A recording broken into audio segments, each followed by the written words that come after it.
할렐루야. 같이 한번 저를 따라서 고백해 보겠습니다. 하나님은 정확하신 하나님이십니다. 여러분, 때때로 저도 요즘 하도 잘 잊어버려가지고요. 때때로 이렇게 주방에다가 물을 끓여놓고 물 꺼야지 하면서 잠깐 사무실 갔다가 제 방으로 들어가 버립니다. 깜빡 잊어버려가지고요. 그래서도 그런 일이나 이런 일이 안 생기도록 항상 이렇게 물을 끓이거나 뭘 하면 핸드폰으로 알람을 이렇게 5분 후에 확인하라고 꼭 이렇게 맞춰 놓습니다. 왜 그럴까요? 잘 잊어버리기 때문에, 제 때를 잘 놓치기 때문에. 그런데 여러분, 하나님의 타이밍과 하나님의 때는 항상 정확하십니다. 여러분 혹시 어제 그 보름달 보셨어요? 저는 잘 봤어요. 저는 이제 고향 갔다가 부모님 뵙고 인사드리고 또 시간 보내고 저녁에 올라오면서도 보고 와서도 전주에서도 봤는데, 야, 보름달 참 예쁘더라고요. 보름달이 왜 떴을까요? 보름이니까 떴죠. 정확하게 여러분, 말할 것도 없이 보름이니까 정확하게 떠요. 저희 부모님 계시는 고향집에 가보면 이제 바닷물이 이렇게 들어왔다가 나갔다가 합니다. 하루에 정확하게 2번씩 들어왔다가 나갔다가 합니다.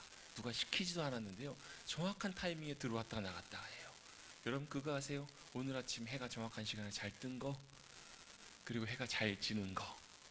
여러분, 모든 우주 만물은 하나님께서 창조하셨고 여전히 지금도 하나님의 정확한 완벽한 손길로 일해가고 계시고 역사해가고 계시고, 하나님의 때 정확한 방법과 정확한 때에 모든 것들을 완벽하게 이루어가시는 분, 그분이 바로 눈에 보이시진 않지만 역사하시고 살아계신 하나님 아버지신 줄로 믿습니다.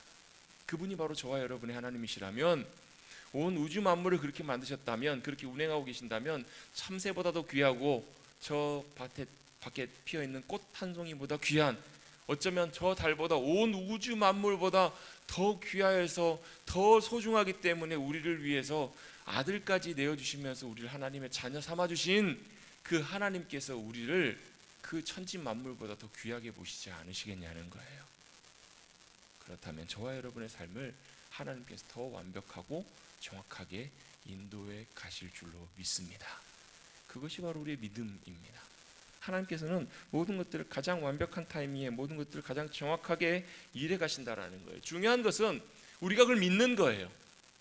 하나님이 정확한 타이밍에 일해 가시며 여전히 신실하게 하나님의 역사를 행해 가시는 주님이시라는 것을 먼저 우리가 믿는 거예요. 그리고 믿음 이후에 뭐 하는가?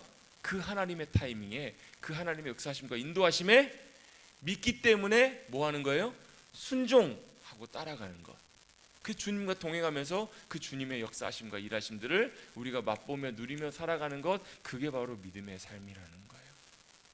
하나님께서는 그 믿음의 삶으로 우리를 살아갈 수 있도록 초청해 주고 계세요. 여러분, 우리가 하나님을 알기 전에는, 우리가 예수님을 믿고 하나님의 자녀가 되기 전에는 어떤 삶을 살았는가? 하나님과 상관없이 살았어요. 어떤 삶을 살았는가? 내가 내 마음대로 내 인생, 내가 주인이 되어 내가 하고 싶은 대로 사는 인생을 살았단 말이에요. 그래서 모든 진노의 자식처럼 결국은 우리가 가야 될 그 길들을 우리 마음대로 걸어가고 있었던 우리를 주님께서 부르셨어요. 그리고 뭐 하셨냐면 우리를 구원하셨습니다. 할렐루야. 우리 어떻게 하셨다고요?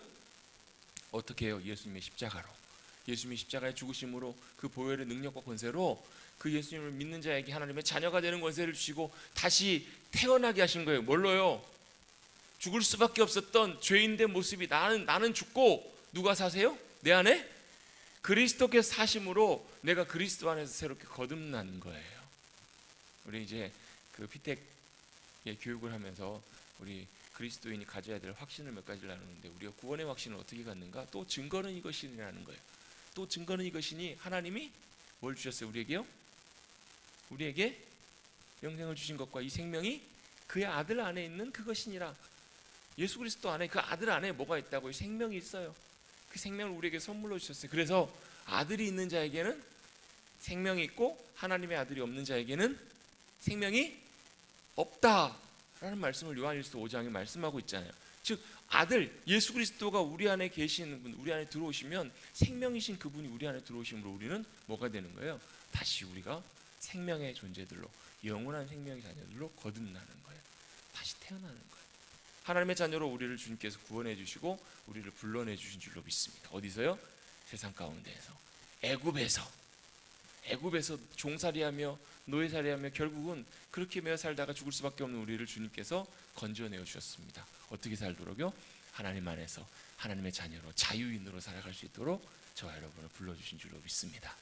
왜 그렇게 우리를 불러주셨을까? 이제는 세상의 길들 걸어가지 말고 세상의 삶을 따라가며 살지 말고 저와 여러분이 하나님이 기뻐하시는 하나님과 동행하는 귀한 삶의 자리로 나오도록 그렇게 인도해 주셨다라는 거예요.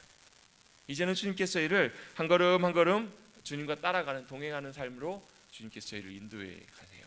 근데 중요한 게 하나, 어려운 게 하나씩 있어요. 뭐냐면 여전히 저와 여러분의 삶에는 예전 애굽에서 살아갈 때 살아가던 죄인된 습관과 모습과 이런 생각들과 이런 태도들과 이런 것들이 여전히 그대로 많이 남아있다라는 거예요. 그래서 어디를 걸어가게 하시는가? 하나님께서 광야의 길을 걸어가게 하신다라는 거예요.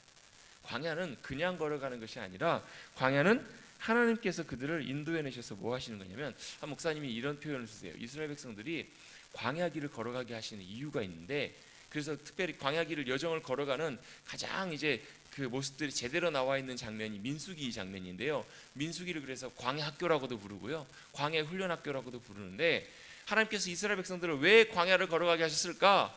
애굽을 벗겨내시기 위해서. 광야에서 옛날 살던 세상과 애굽의 모습들을 벗겨내시기 위해서 하나님께서 광야 길을 걸어가게 하신다는 거예요. 여러분, 우리가 순탄하게 편안하게 하나님께서 우리를 바꿔 가시고 변화시켜 가시면 참 좋을 것 같아요. 저도 좀 그랬으면 좋겠어요. 그런데 안타깝게도 이게 그렇지가 않아요. 여러분, 뭐 생선 다듬어 보시거나 뭐 고기 다듬어 보시면 그 생선이나 고기, 특별히 고기 같은 데 보면 근막이라는 게 있어요. 근막. 아시죠? 우리 권사님들. 그 뭐예요? 고기 살에 딱 이제 막이 붙어 있는 거예요. 막이. 그거 질겨서 잘 못 먹거든요. 그래서 뭐 해야 돼요? 벗겨내야 돼요. 근데 그 벗겨내는 게 쉬워요? 어려워요? 아니, 어려워요. 잘 아시면서 왜 그러세요? 그거 벗겨내는 게 참, 물론 정육점에 가서 사면 그거 다 벗겨내고 다듬어주고 주십니다. 그런데요, 그 실제로 벗겨보려고 하면 잘 안 벗겨져요. 왜요? 잘 안 떨어지고 그냥 딱 달라붙어 있어가지고. 근데 그걸 벗겨내야 고기를 잘 맛있게 먹을 수 있어요. 마찬가지예요. 여러분, 저와 여러분의 삶에 옛 자아의 습관, 옛날 죄된 모습들이 안타깝게도 근막처럼 딱 붙어 있다니까요. 안 벗겨져요, 잘. 그래서 어떻게 해요? 광야 같은 곳에서 주님께서 우리를 그걸 벗겨내시는데요, 벗겨내실 때 우리에게서 뭐가 나오냐? 아이고 죽겠다 소리가 나온다니까요. 차라리 나를 죽여라, 이런 소리가 나와요. 하다가 어떻게 도망가 버려요. 여러분, 양털 깎는 거 보신 분 계신지 모르겠어요. 양털 깎으려고 하면 사실 양털 깎으면 양이 얼마나 시원하고 홀가분하고 편안하고 가벼워져요. 근데 그거 안 깎겠다고 깎다가 도망가기도 하고 막 이래요. 싹 벗겨내고 나면 홀가분해지고 시원해지고 얼마나 냄새도 안 나고. 여러분, 양 되게 지저분한 거 아시죠? 양 가까이 가기도 싫습니다. 냄새 얼마나 더러운지 몰라요. 그걸 싹 벗겨내시는 거 하나님께서요. 우리의 속사람까지도, 우리 속에 있는 것까지도. 저는 목사로서 우리 귀한 머리뚫교 성도님들을 위해서 기도하면서 또 기대하고 있는 것이, 저도 마찬가지로 여전히 많이 벗겨져야 될 것들이 너무너무 많은데, 우리 모두도 그리스도 안에서, 주님 안에서, 주님의 은혜 가운데 잘 벗겨져서 잘 새롭게 돼서 옛 자아의 모습들은 떨궈져 버리고 하나님이 기뻐하시는 귀한 그리스도의 형상 닮아가는 우리 귀한 모든 성도님들이 되시기를 저는 간절히 기대하고 있습니다. 아멘. 근데 여러분, 그게 죄송하지만 조금 어려워요. 쉽지 않아요. 왜? 광야 길을 걸어가야 되기 때문에. 쉽게 변하면 참 좋겠는데 쉽게 변하지가 않아요. 정말로 때때로 어떨 때는요, 막 죽음의 문턱까지 가기도 하고요, 어떤 경우에는요 고래뱃속까지도 들어가야 돼요. 요나가 안 변하니까 하나님께서 결국 어디까지 보내시냐면 고래뱃속까지, 스올까지도 던져내세요. 그럼 모세도요, 하나님께서 그 한 사람 변화시키시기 위해서 80년을 기다리셨어요. 그게 여러분 쉽지 않기 때문에 그래요. 자기가 다 하나님 앞에 완전히 준비될 때까지 80년. 우리 여기서 80 넘으신 권사님, 집사님 몇 분 계시긴 하시네요. 이제 하나님께서 준비시키실 때가 되신 거예요. 아직도 여전히 쉽지 않다라는 거예요. 자, 광야는 뭐 하는 곳인가? 쉽지 않는 곳이에요. 그런데 하나님께서 광야 가운데에서 하나님의 사람들, 하나님께서 구원하시고 부르신 그 백성들을 뭐 하시는 곳이냐면요, 벗겨내시고 훈련해 가시는 길이라는 거예요. 그 과정을 통해서 하나님께서 우리를 빚어가시고 만들어가세요.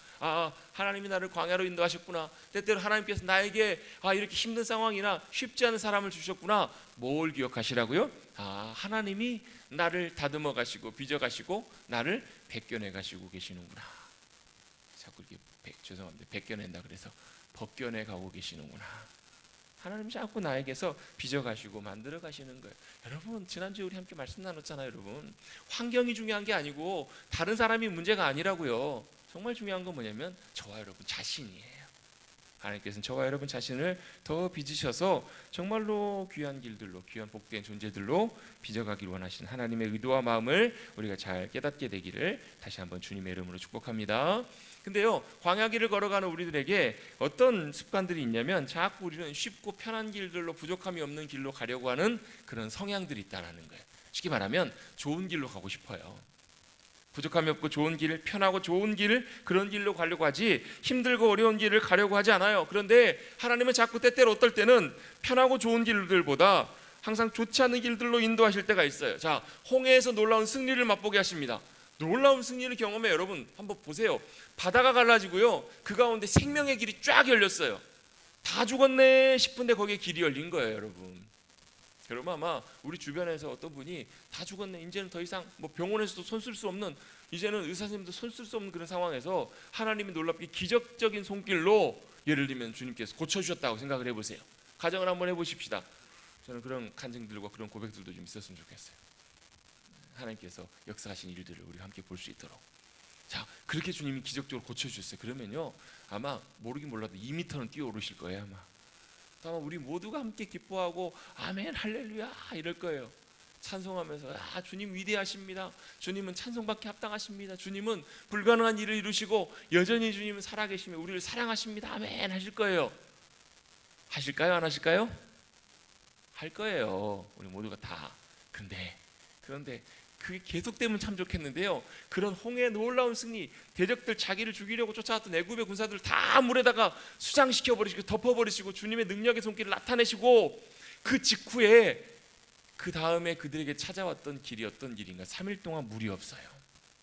3일 동안 물을 마시지 못해요. 물을 찾지를 못한 거예요. 여러분, 물이라고 하는 것은 여러분 하루만 안 마셔도 사람에게 굉장히 치명적이잖아요. 3일 안 마셨다? 이건 굉장히 사실은 위태위태한 상황 속에 놓이게 된 거예요. 여러분, 하나님께서 우리를 인도에 가실 때도 때때로 이런 위태위태한 상황이나 뭔가 쉽지 않는, 또 뭔가 풀리지 않는 상황들로 하나님께서도 우리를 인도하실 때가 있다 없다? 있다라는 거예요. 그런데 3일 만에 물을 발견했는데 그 물도 어떤 물이냐면 쓴 물, 마실 수 없는 물이에요. 여러분, 하나님께서 우리의 삶을 인도에 가실 때도 쓴 물, 쓴 곳으로 우리의 인생을 인도에 가실 때도 있다라는 것을 우리는 잊지 말아야 합니다. 여러분, 우리는 제 3자 입장이거든요. 그러니까 우리는 그냥 성경에서 바라보는 입장이기 때문에 아이고 좀만 참지, 에휴 하나님이 좋은 물 인도해 주실 거고 다 해주실 텐데 으이그 조금만 참지. 근데 여러분, 저와 여러분도 똑같이 그 자리에 있으면 그렇게 할까요? 안 할까요? 그 내 얘기가 되면 달라져요. 내 얘기가 되면 그렇게 된다니까요. 진짜 쉽지 않아요. 여러분, 때때로 우리가 이 쓴물, 마라의 쓴물을 만났을 때 우리도 마찬가지로 쓴 말, 쓴 생각, 쓴 고통, 쓴 불평, 그런 것들이 여러분 이스라엘 백성들에게 그랬던 것처럼 우리도 가득할 수 있다라는 거예요. 그런데 여러분, 하나님께서 그 사건을 통해서 보여주신 것이 있죠. 쓴물을 주님이 단물로 바꾸셨다. 쓴물을 고치셔서 단물로 바꿔주신 분이 바로 주님이시다. 나뭇가지를 가리키게 하시고 그 나뭇가지가 던져졌더니, 그래서 어떤 성경학자들은요, 그 나뭇가지를 십자가의 상징이라고 보기도 해요. 그리고 가리키다라는 것을 야레이라는 말인데 그 말에서 토라라는 말이 나와요. 하나님께서 가리키신 것, 하나님 말씀하시고 지시하시는 것, 그걸 따라서 순종했더니 쓴물이 단물로 바뀌더라. 마실 수 없는 물이 단물로 바뀌더라. 이 말은요, 쓴 인생이 쓰디쓴 마라와 같은 내 순간과 삶도 결국 믿음으로 순종해서 치유하신 하나님의 손길이 그곳 가운데 임하였을 때, 십자가의 놀라운 능력과 역사하심이 나타났을 때 단물로 바뀌더라. 이게 바로 마라의 사건이잖아요.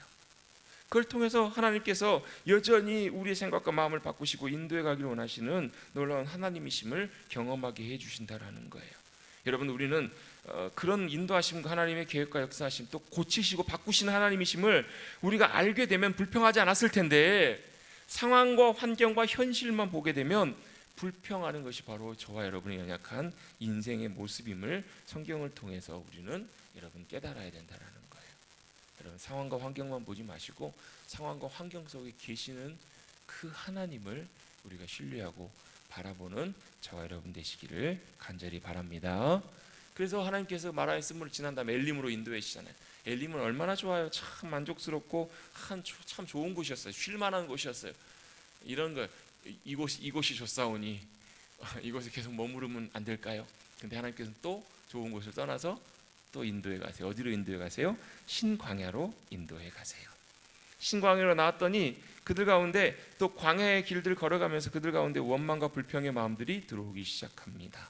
자, 이스라엘 백성들이 회중이 엘림에서 떠나서 엘림과 시내산 사이에 있는 신광야. 자, 엘림에서 나와서 어디 사이에요? 시내산으로 가는 여정인 거예요. 지금요. 시내산으로 가는 여정에 그 중간에 있는 신이라고 하는 광야에 나오게 됩니다.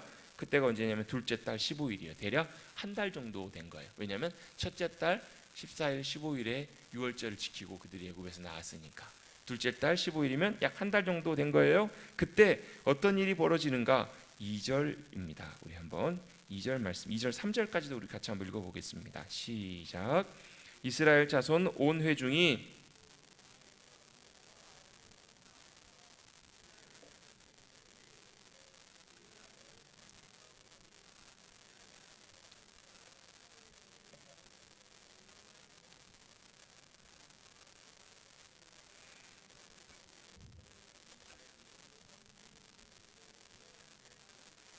아멘. 자, 2절 말씀에 보면 원망하다라는 말이 나와요. 이스라엘 자손 온 회중이 전체가 다 그 광야에서 모세와 아론을 원망합니다. 왜 원망했을까요? 그 이유는 바로 다음에 나오죠.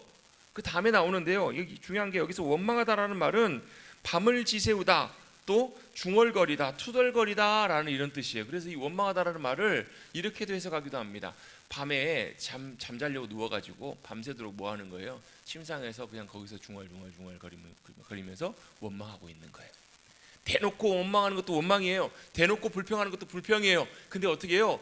겉으로는 말 안 하지만 속으로는, 마음속에는 원망과 불평이 들어와 가지고요, 원망하면서 불평하는 것, 그것도 여기 안에 포함이 된다라는 거예요. 여기서 이 원망이라는 말은 그 의미가 포함이 돼요. 여러분 그 민수기 14장에 보면 이스라엘 백성들이 정탐꾼을 보내잖아요. 13장 14장에 보면. 그리고 돌아와서 정탐꾼들이 보고를 했을 때 이스라엘 백성들이 어떻게 하냐면 밤새도록 울면서 하나님 앞에 원망해요. 밤새도록 울면서. 여러분 한두 번 원망하는 것까지 괜찮아요. 그런데요, 밤새서 원망했다는 얘기는 진짜 이게 사람들이 악하게 원망한 거예요. 여러분 원망하는 마음, 불평하는 마음이 다 들어올 수 있습니다. 그런데 밤새서는 하지 마십시오. 네, 밤새서 원망하지 말라는 거예요. 밤새도록 그렇게 원망하고 불평한 장면들이 바로 오늘 본문에도 나오게 돼요.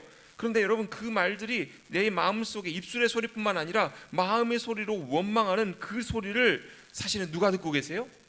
하나님이 다 듣고 계신다라는 거예요. 여러분 이 단어가 여호수아 9장에 딱 한 번을 제외하고는요 다 출애굽기와 민수기에 나오는데, 그 말하는 주체가 뭐냐면 다른 데서는 안 나와. 이 원망하다는 말이요, 이 주체가 누구냐면 이스라엘 백성들이고, 또 대상이 누구냐면 모세와 아론이에요. 그런데 모세와 아론을 향해서 불평과 원망하는 것이 누구를 향한 원망과 불평이냐면 바로 하나님을 향한 원망과 불평임을 보게 됩니다.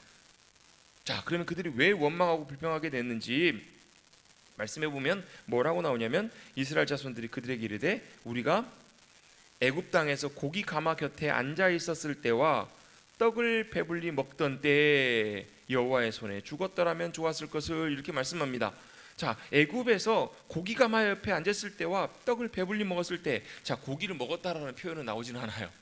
근데 고기 가마 옆에, 고기 굽는 데 옆에 있었겠죠. 또 떡을 배불리 먹었다. 그런데 이건 사실은 조금 이상해요, 표현이. 자, 먼저 일단 원망하고 불평하기 시작한다. 원망하고 불평을 왜 했을까? 여러분 비교하는 마음이 들어오기 시작하면 원망하고 불평하기 시작합니다. 비교하는 마음이 들어오기 시작하면요. 자, 애굽에서는 이렇고 지금은 이렇다. 여러분 우리 그런 말 자주 쓰잖아요. 옛날에 이랬는데 지금 이렇다. 여러분 비교하기 시작해요. 남은 이런데 나는 이렇다. 다른 사람이 이런데 나는 이렇다.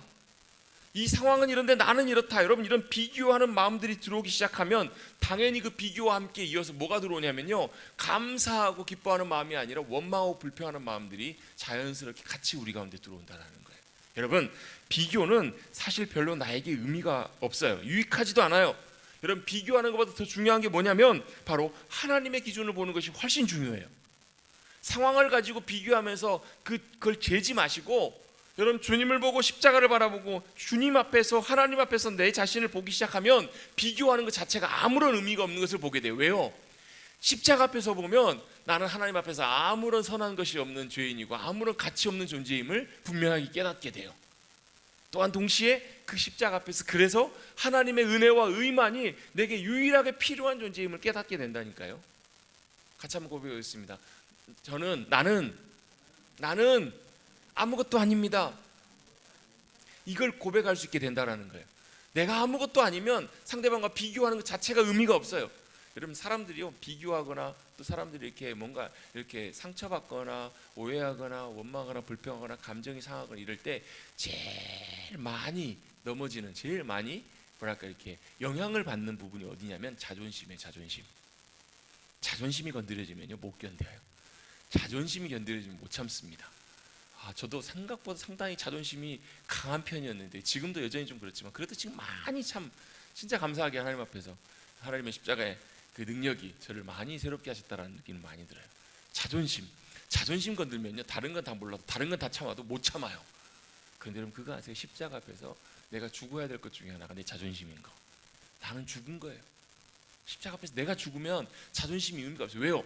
내가 중요한 것이 아니라 누가요? 내 안에 살아계시는 주님이 더 중요하고, 다른 사람들이 나의 자존심을 아무리 짓밟아도, 다른 사람들이 나를 아무리 비교하고 아무리 함부로 대해도 저와 여러분 안에는 질그릇과 같은 저와 여러분의 존재 안에 누가 계시냐면 보배 되시는 주님이 계시기 때문에 남이 뭐라고 해도 나는 아무런 상관이 있어요? 없어요? 없는 거예요. 할렐루야. 제가 그 말씀을 배우면서 그걸 깨닫고 나니까요, 진짜 그러네 그러더라고요. 아무리 생각해봐도 제가 제 자존심을 지키려면 남보다 더 제가 잘나야 되더라고요.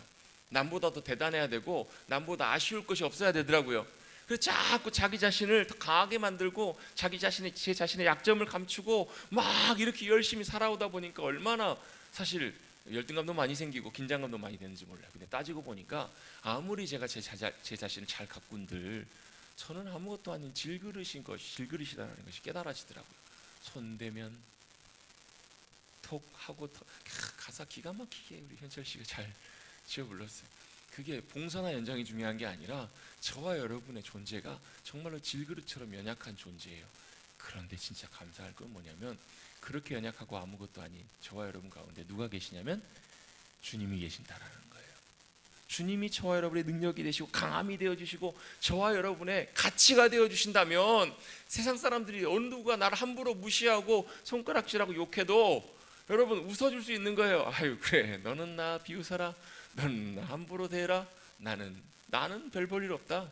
근데 니나 내나 똑같다. 근데 내 안에는 정말로 어떤 가치로도 비교할 수 없는 주님이 내 안에 계신다. 주님이 내 강함이 되어주시고 능력이 되어주신다. 여러분, 이걸 고백할 수 있게 되면요 비교하지 않아요. 열등감 가운데 넘어가지 않아요. 우월감도 들지 않아요. 여러분, 우월감과 열등감이요, 내가 남보다 더 막 이렇게 어깨 펴지고 잘난 척하고 이게 우월감이고, 내가 남보다 어깨 쭈그러들고 이게 비교되고 좌절되고 이게 열등감이잖아요. 여러분 그거 아세요? 우월감과 열등감의 뿌리가 똑같아요. 어디서부터 온 거냐면요, 자기 자신에게 기준을 두면 그래요. 내 자신에게 기준을 두고 사람에게 기준을 두면 그런데요, 그걸 여러분 십자가에다 딱 고정 씌워놓고 십자가 앞에서 내가 누군가? 십자가 앞에서 내가 누구예요? 아무것도 아니에요. 그래서 주님이 저와 여러분을 위해서 이 땅에 오신 거잖아요. 그런데 십자가 앞에서 봤더니 그 주님이 내 의가 되어주시고, 그 주님이 나의 능력이 되어주시고, 그 주님이 나의 기준이 되어주시고 나의 강함이 되어주셨더니, 이야, 십자가 앞에서 내가 얼마나 존귀하고 귀한 존재. 오늘 우리 새벽에 출애굽기 19장 말씀 함께 나누면서 주님이 이스라엘 백성들을 나에게로, 하나님께로 인도하여 내셔가지고 말씀하신 게 뭐예요? 너희가 내 언약을 지키면, 언약 가운데 거하면 너희가 내 소유가 되겠다라는 거예요. 세굴라, 가장 값진 보배. 죄송합니다. 오늘은 그냥 넘어가려고 그랬더니 오늘 또 생각이, 저희 집에 가본 막내, 얼마나 그냥 이쁜지 모르겠어요. 얼마나, 첫째도 셋째도 물론 이쁘지만 그때는 느끼지 못했던 이 생명이라는 게 이렇게 소중하고 자식이라는 게 이런 건가 보다. 하나님께서 저와 여러분 보실 때도 그렇게 보실 거라는 거예요. 스바냐 3장 17절에 그렇잖아요. 기쁨을 이기지 못하여 하시면서 우리를 즐거워하신다. 왜요? 내가 내 소유가 되리라. 하나님이 우리를 소유 삼으시고 자녀 삼으시고 백성 삼으셔서 주님께서 우리와 함께 하시는 그 귀한 은혜와 복이 바로 십자가를 통해서 우리 가운데 허락된 줄로 믿습니다. 그래서 비교하지 않는다라는 거예요. 중요한 것은 십자가 앞에서는 아무런 비교의 의미가 없어요. 그런데 우리 마음속에 비교하는 마음들이 들어오기 시작해. 애굽에서는 이랬고, 과거에는 이랬고, 내가 예수님 믿기 전에 이랬고, 이런 생각이 들어오기 시작하면요, 우리의 마음이 흔들려요. 그리고 원망과 불평이 우리 마음속에 들어오게 된다는 거예요. 여러분, 그때마다 여러분 쉽지 않겠지만 다시금 어디로 돌아가세요? 십자가 앞으로 돌아가세요. 십자가 앞으로 돌아가세요. 그 주님, 제가 아무리 비교해봐도 저는 뭐 잘났으나 못났으나 주님 앞에 십자가 앞에서 아무것도 아닙니다. 그런데 주님이 이제 선함이 되시고 능력이 되시고 강함이 되시고 주님이 저에게 가장 귀한 가치가 되어주십니다. 세상의 어떤 것과도 바꿀 수 없는 그런 귀한 가치가, 여러분 저와 여러분에게는 세상의 어떤 것으로도 바꿀 수 없는 보배로우신 그분이 우리 안에 계시는 줄로 믿습니다. 그렇다면 그것만으로 충분해요. 그릇이 별 볼 일이 없어도요, 그 안에 가장 값어치 있는 가치 있는 것들이 들어있으면 그건 존귀한 것이 되잖아요. 바로 비교의 자리에 머물러 있는 것이 아니라 그 자리에 나가시는 주님이 우리의 능력이 되시는 그 자리에 나가시는 저와 여러분 되시기를 주님의 이름으로 축복합니다. 이스라엘 백성들이 원망했던 이유는, 불평했던 이유는 비교하는 마음들이 먼저 들어오기 시작했기 때문에, 애굽에서는 이런데 지금은 이렇다라는 거예요. 두 번째로 그들이 원망하고 불평했던 이유는, 이렇게 원망과 불평이 들어오기 시작하면 여러분 말도 안 되는 소리를 하게 되는 거 아세요, 여러분? 여러분 애굽에서 종살이하면서 여러분 고기를 먹었으면 얼마나 먹었고 떡을 먹었으면 얼마나 배불리 먹었겠냐는 거예요. 그랬을까요? 안 그랬을까요? 아마 안 그랬을 거예요. 많이 못 먹었을 거예요. 제가 볼 때는요. 여러분 생각 어떠세요? 그렇지 않으세요? 종들 배불리 먹여주는 주인이 얼마나 되겠어요? 안 그래도 학대하고 막 힘들겠는데, 안 그래도 많이 자식 많이 태어나가지고 민족이 커져가지고 걱정하고 있는 애굽에서 과연 그렇게 했겠냐는 거예요. 그런데 말도 안 되는 이유를 들기 시작해요. 그 무슨 말이에요? 뻥치는 거예요, 뻥. 여러분 원망하고 불평해서 그런 마음들이 들어오기 시작하면 말도 안 되는 이유를 들기 시작해. 왜곡하게 돼요. 그것들을 사실들을 비틀게 된다라는 거예요. 우리가 고기 가마 곁에 있었을 때, 배불리 먹었을 때 참 좋았을 텐데, 여러분 그 자리를 속히 빠져나오시기를 주님의 이름으로 축복합니다. 여러분 비교하기 시작하고요, 원망과 불평이 마음속에 들어오기 시작하면 자꾸 딴 데로 시선이 가요. 그리고 나서 어떻게 해요? 사실들을 자꾸 왜곡하기 시작해요. 부풀리기 시작해요. 그리고 자꾸 이상한 소리들을 해 나가기 시작합니다. 빨리 이 자리로부터 빗나가야 돼요. 안 그러면 어떻게 해요? 이렇게까지도 얘기합니다. 3절에 보시면, 우리가 그때 여호와의 손에 죽었더라면 좋았을 것을, 이게 무슨 말이에요? 그들을 유월절 어린 양의 피로 구원해내시고 건져내시는 하나님의 구원을 부인하고 있는 거예요. 하나님의 건져내심과 그 구원의 은총과 그 능력을 이스라엘 백성들이 구원하고, 차라리 우리가 죽었으면 좋았을 것을 우리를 왜 건져내셔가지고, 우리를 왜 건져내가지고, 자 이게 뭐예요? 하나님을 향한 전변전이에요. 하나님을 향해서, 하나님의 구원의 손길과 섭리를 향해서 직접적으로 부딪혀버리는 거예요. 여러분 원망하고 불평하게 되면 여러분 우리가 하나님을 대적하는 자리까지 설 수 있음을 여러분 꼭 기억하시길 바랍니다. 여러분 결국요, 하나님께서는 하나님의 귀에 들린 대로 우리에게 행하시는 분이세요. 우리의 입술의 말, 우리의 생각의 말, 우리의 행동의 말을 하나님이 다 듣고 계신다라는 거예요, 여러분. 그렇다면 여러분 그게 여러분 죄송하지만 얼마나 무서운 의미이고 말씀이라는 거예요. 여러분 하나님께서 차라리 우리가 여호와의 손에 죽었더라면 좋았을 것을, 하나님 이 말씀 들으셨을 때 어떠셨을까요? 어쩌면 맥이 풀리셨을지도 모르겠어요. 그래, 내가 그곳에서 차라리 너희를 죽였으면 이 소리를 안 듣지, 이러시지 않으셨을까요? 그럼 이건 여러분 어떻게 보면 죄송하지만 하나님의 마음속에 비수를 꽂는 말들이에요. 여러분 원망하는 말, 불평하는 말, 그것이 여러분 하나님의 마음을 그렇게 아프시게 할 수 있는, 또 하나님을 진노케 하실 수 있는 말이라는 것을 여러분 꼭 기억하시고, 여러분 원망과 불평의 자리에 들어가시지 않게 되기를 주님의 이름으로 축복합니다. 4절 말씀입니다. 그때, 언제요? 바로 그때 여호와께서 모세에게 이르시되, 여러분 우리 모든 상황 속에서는요, 말씀하신 하나님의 음성에 귀를 기울여야 합니다. 여러분 쉽지 않겠지만 원망과 불평할 때도요, 하나님의 음성에 귀 기울이셔야 되고요, 모든 상황 속에서 하나님이 뭐라고 말씀하시는지 그걸 귀를 기울여야 돼요. 뭐라고 주님 말씀하시냐면요, 보라라고 말씀하세요. 자, 보라는 거예요. 내가 너희를 위해서 하늘에서 양식을 비같이 내리리라 라고 말씀을 하세요. 자, 누구를 위해서요?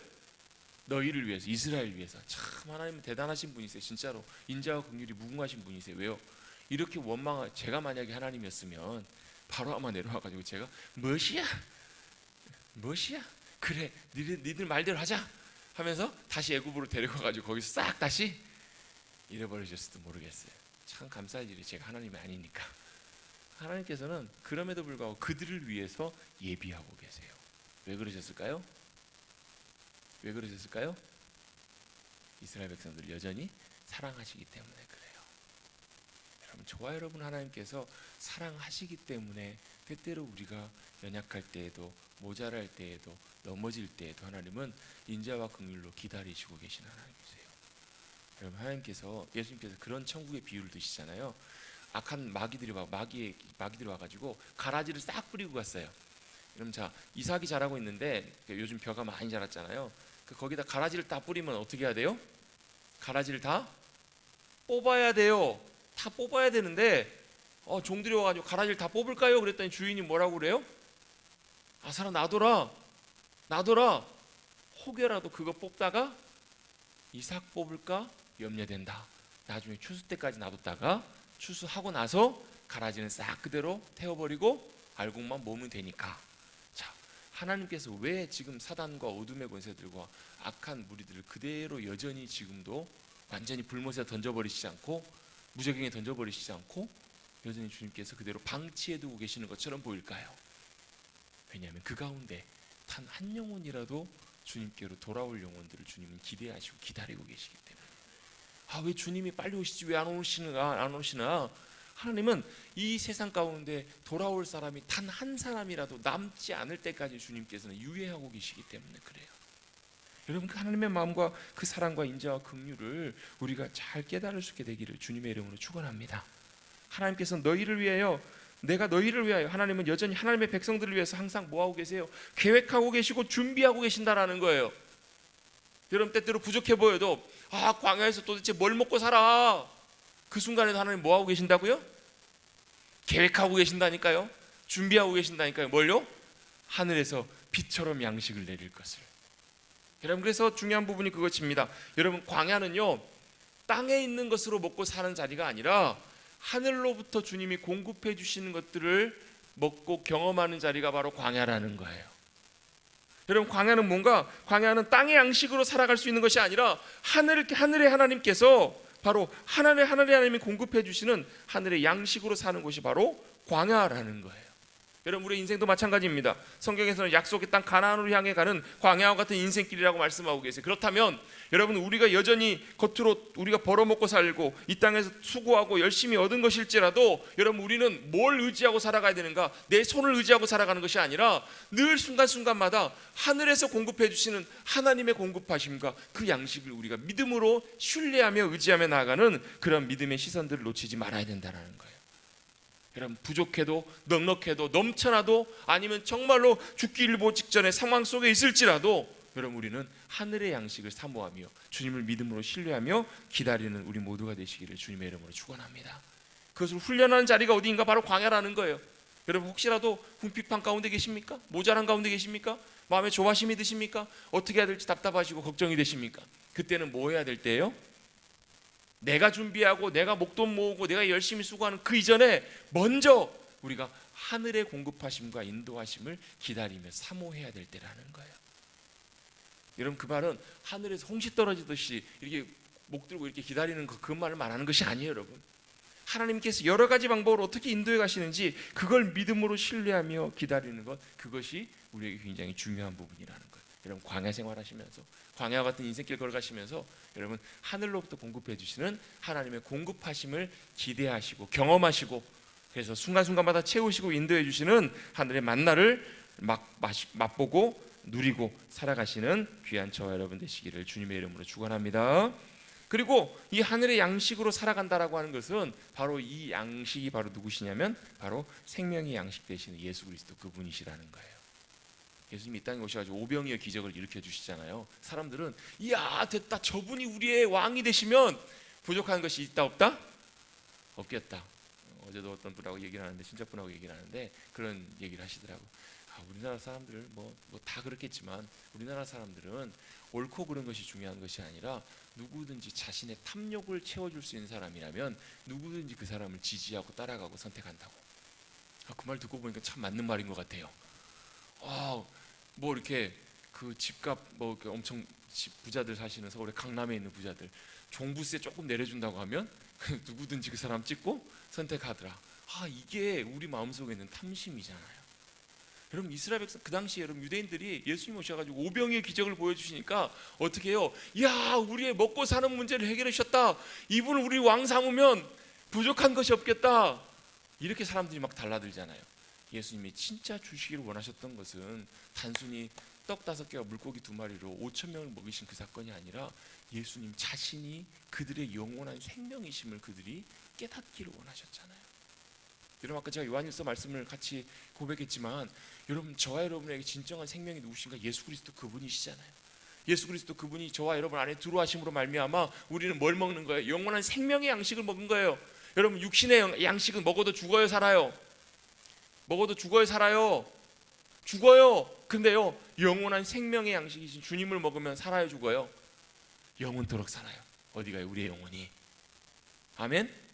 그게 바로 주님이 이 땅에서 우리 가운데 주님이 보여주기를 원하시는 하늘의 양식이라는 거예요. 그래서 이 만나는 예표적으로 어떤 사건을 가르쳐 주냐면 사도 바울이 고백하는 것처럼 고린도서 말씀하는 것처럼 예수 그리스도 그분을 가리키고 있잖아요. 이 사건을 통해서 여러분 하늘의 양식으로 살아가시는 저와 여러분 되시기를 주님의 이름으로 축복합니다. 그 첫 번째가 뭐라고요? 첫 번째는 하나님의 인도하심과 공급하심으로 사는 거예요. 두 번째가 뭐예요? 예수 그리스도가 하늘의 양식, 우리의 생명이 되신다라는 거예요. 그럼 세 번째는 뭔가? 세 번째는 하나님의 입으로부터 나오는 말씀으로 사는 거예요. 하나님의 말씀이 우리 귀에 들려지고 우리의 영혼 속에 들려지기 시작하면 우리의 영혼이 힘을 얻기 시작해요. 아멘. 그게 바로 하늘의 양식이라고 주님 말씀하고 계세요. 영원한 생명으로 살아가는 것도 하나님의 말씀이 우리의 영혼 속에 채워지면 우리의 영혼이 살아갑니다. 그래서 하나님께서는 모세에게 이스라엘 백성들에게 바로 만나를 주실 것을 말씀하시면서 뭐라고 말씀하시는가? 너희가 뭘요? 4절 중반 부분 뒤에 보시면 그들이 내 율법을 준행하나 아니하나 내가 시험하리라. 자, 만나를 주시는 걸 보면서 그들이 하나님의 말씀대로 그대로 순종하며 살아가는지 안 살아가는지 그걸 하나님께서 보시길 원하신다는 거예요. 자, 하늘의 만나는 우리가 하나님의 말씀을 듣고 순종하는 이들에게 주님께서 누리도록 주시는 하나님의 생명이고 복이고 공급하심인 줄로 믿습니다. 하나님의 말씀을 듣고 잘 순종하며 살아갔을 때, 자, 어떻게 해요? 안식일 전날은 어떻게 해요? 2배를 거둬요. 그래도 썩어요, 안 썩어요? 안 썩어요. 안식일 날 나가보면 있어요, 없어요? 없어요. 반대로 오늘 하루 양식 말고 내일 것까지 풍성하게 가져가리라. 그대로 하면 돼요, 안 돼요? 안 돼요. 여러분 하나님께서 말씀하신 그대로 하나님의 의도대로 정확하게 순종하고 나아가는 이들에게 매일매일 온전하게 40년 동안 채워주신 하나님의 공급하심이 함께해 주신 것처럼 우리도 하나님의 말씀에 귀 기울이고 그 말씀에 순종함으로 하늘의 만나를 맛보며 누리며 살아가는 저와 여러분 되어야 될 줄로 믿습니다. 하늘의 양식으로 살아간다는 것은 하나님의 공급하심과 인도하심으로 여러분 사모하고 나가는, 여러분 이거 꼭 기억하시기 바랍니다. 왜요? 이게 진짜 사실 얻을 때는 쉽지 않기 때문에 그래요. 정말 저 벼랑 끝까지 부도나기 일보 직전까지 하나님께서 우리를 세우실 때도 있어요. 근데 대부분의 경우는 죄송하지만 이 과정에 가는 와중에 인간적인 방법으로 손을 돌려버려요. 인간적인 방법으로 이걸 해결하기 위해서 손을 벌리는 경우도 참 많아요. 여러분 먼저 주님이 응답하시고 역사하실 그때까지 끝까지 여러분 기다려 보십시오. 그 말은 아무것도 하지 말라는 말씀이 아니라 하나님의 공급하심과 방법이 무슨 방법인지를 신뢰하시라는 거예요. 하나님 방법이 안 보이네? 아니네? 그럼 내가 해야 되겠다. 이게 아니라는 거예요. 여러분 끝까지 주님 말씀하시고 공급하실 때까지 여러분 저기서 손바닥만한 구름이 나타날 때까지 기대하시고 기다리시고 믿음으로 엎드리시는 저와 여러분 되시기를 주님 여러분을 축복합니다. 그럼 반드시 주님이 가장 선하고 귀한 것들로 채워주시고 인도해 주세요. 죄송하지만 저도 그런 하나님의 인도하심과 공급하심들을 참 많이 경험하게 하셨던 것 같아요. 이유는 간단해요. 이유는 자랑하라고 그러신 것이 아니라 제 자신이 먼저 믿음으로 주님의 공급하심을 기대하고 서는 그 자리 가운데 제가 훈련되고 준비돼야 되기 때문에 그래요. 그렇게 됐음에도 그게 그렇게 쉽지 않아요. 여러분 순간순간마다 제 마음이 항상, 그래서 여러분 우리는 뭘로 사는 거냐면 하나님의 공급하심과 자원으로 사는 인생이에요. 그게 바로 우리의 믿음. 왜요? 광야는 하늘의 공급하심 없으면 못 살아요.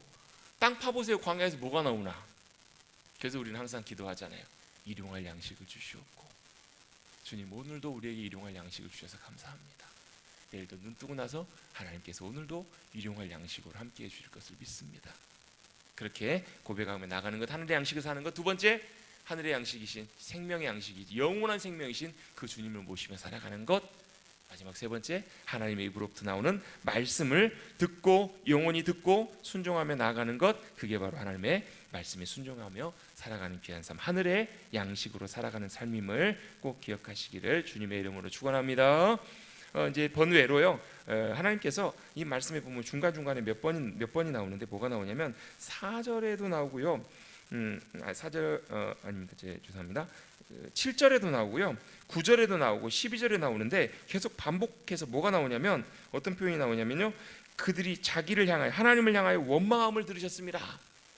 9절에도 보시면요, 너희가 원망하는 그 말을 들으셨습니다. 9절에도 보면 너희가 8절에도 나오네요. 그리고 12절에도 보시면 내가 이스라엘 자손의 원망함을 들었노라. 하나님이 지금 다 듣고 계셨던 거예요. 하나님이 사실은 기분이 굉장히 사실 좋지 않으셨던 것 같아요. 이걸 계속 몇 번이나 반복하세요. 3번, 4번 계속 반복하세요. 여러분, 하나님의 귀에 원망의 소리, 불평의 소리 들려드리지 마시고 감사와 찬송의 소리를 들려드리시는 저와 여러분 되시기를 주님의 이름으로 축복합니다. 그러면서 하나님께서 만나와 매출하기를 다 주실 것이다라고 말씀하시면서 12절 맨 뒷부분에 보시면요, 이런 표현이 나오죠. 내가 여호와 너희 하나님이신 줄 너희가 알게 되리라는 거예요. 저녁에는 너희가 하나님의 함께 하심을 보게 될 것이고, 그리고 아침에는 너희가 뭘요? 하나님의 영광을 보게 하시리니. 자, 이 말씀을 제가 읽을 때 어떤 느낌이 들었냐면, 하나님이 니네가 나를 누구로 보고 니네가 나를 뭘로 보고 이런 생각이 들더라고요. 하나님을 얼마나 쉽게 보고 아무것도 아닌 분으로 그들이 보고 이렇게 했으면 원망했을까.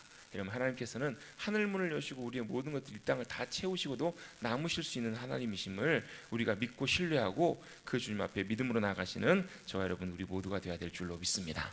아멘. 하나님께서는 우리의 필요를 아시고 채우시는 하나님이십니다. 같이 한번 고백해 보겠습니다. 하나님은 우리의 필요를 아시고 채우시는 하나님이십니다. 그래서 우리 찬양하잖아요. 내 궁핍함을 아시고 늘 채워 주시네. 여러분, 그 주님을 찬양하고 할렐루야 찬양하며 나가는 우리 모두가 되어야 될 줄로 믿습니다.